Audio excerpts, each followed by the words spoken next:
Հրդեհաշիժման աշխատանքներին ներգրաված են 14 մարտական հաշվարկ, հրդեհաշիժման աշխատանքները ինչպես տեսակ ղեկավարում է փրկարծառայության տնօրենը, այդ պահին քաղաքացիները տարհանվել են, մինչ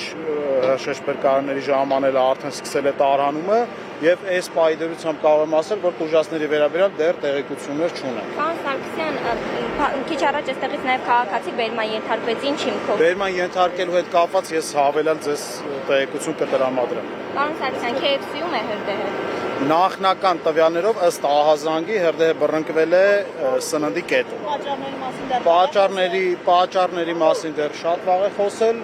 այսպայն հրդեհաշիժման աշխատանքները շարունակվում են, ես այստեղ եմ պարբերաբար տեղեկատվություն կտրամադրեմ։ Մենք տեղեկություն ունենք, որ փրկարարներից երկու հոգի իրենց լավ չէին զգում, ըստ կապությունից